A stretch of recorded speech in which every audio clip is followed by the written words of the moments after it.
Well, I think most of my talk will look toward the future, and it makes the point, one, we're at an enormous tipping point, or even maybe a paradigm change in healthcare that is driven by systems biology approaches toward medicine. We call that systems medicine. And by a new field in medicine we call scientific wellness. In beginning to think about this at my institute in the early 2000s, we realized that medicine and healthcare really should be predictive, preventive, personalized, and participatory. We call this 4P. And the essence of what 4P is about is saying there should be two major thrusts in healthcare.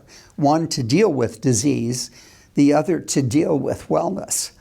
And we in 2014 took on a pilot project for the first time really to look at the question of wellness using what we call personalized, dense, dynamic data clouds. And this allowed us to collect from each of 108 individuals an enormous amount of data over the course of a year. And we used that to verify the power of being able to use the data clouds to identify for each individual a multiplicity of actionable possibilities which, if acted upon, could either improve wellness and or let you avoid disease. And the really striking fact is that scientific wellness in the end may be really the key to understanding disease, because once you get large numbers of patients undergoing the scientific wellness objective, you'll begin in time to see wellness to disease transitions for every single common disease, including cancer. And that will let you identify the earliest tipping point when you went from wellness to disease, to develop biomarkers for detecting that point and using systems approaches to develop therapies that can reverse the disease at that point. And you're reversing the disease before it ever manifests itself as phenotype. So my view is that this whole vision of scientific wellness will, over the next 10 to 15 years, become much more broadly accepted in the healthcare system. And it'll give us the keys for looking at these critical transition points for cancer, but for all major types of diseases.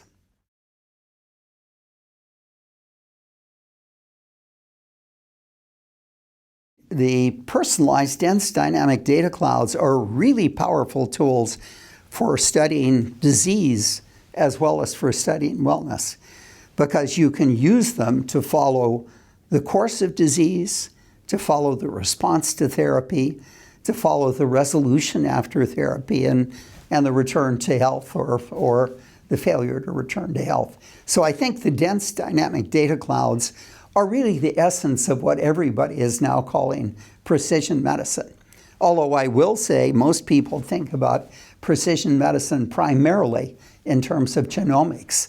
And the data clouds we generate include genomics and regular omics, proteomics, microbiome, gut microbes, and so forth. So you need a global holistic picture to really be able to see the key transitions that we'd like to follow in either understanding wellness and or in following disease and its response to therapy.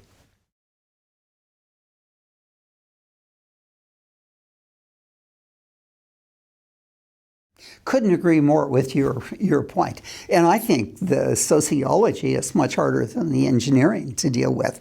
And in scientific wellness, what we've done is created a whole cadre of coaches that not only understand the actionable possibilities, but have been trained in psychology so they can persuasively argue for the individuals to change their lifestyle and behavior in accordance with the opportunities they have for becoming well.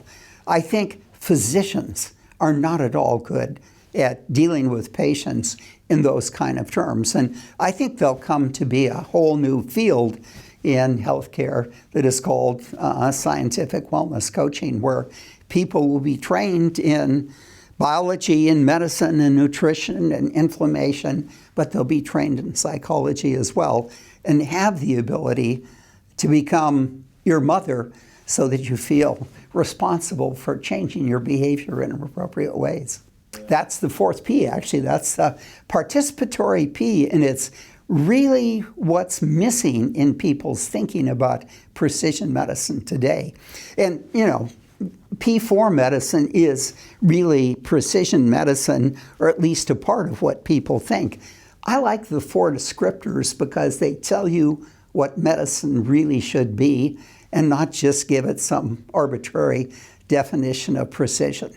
I mean, first of all, medicine is anything but precise, so it's not a particularly fallacious term, I don't think.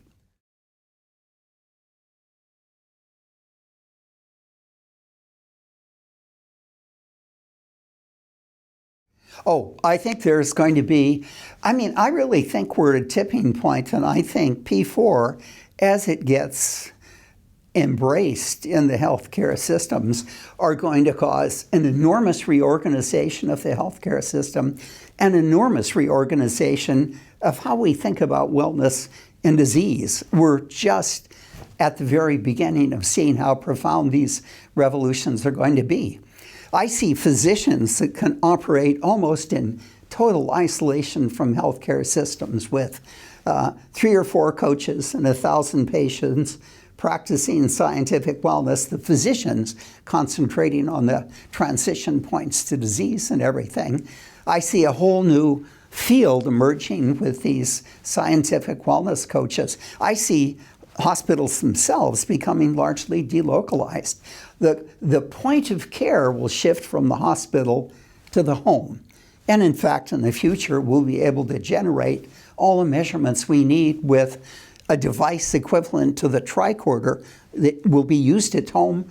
Take a drop of blood, make the 5,000 measurements, and ship it to an analytics center, and that'll come back through a scientific wellness coach to give you recommendations about what your next steps are.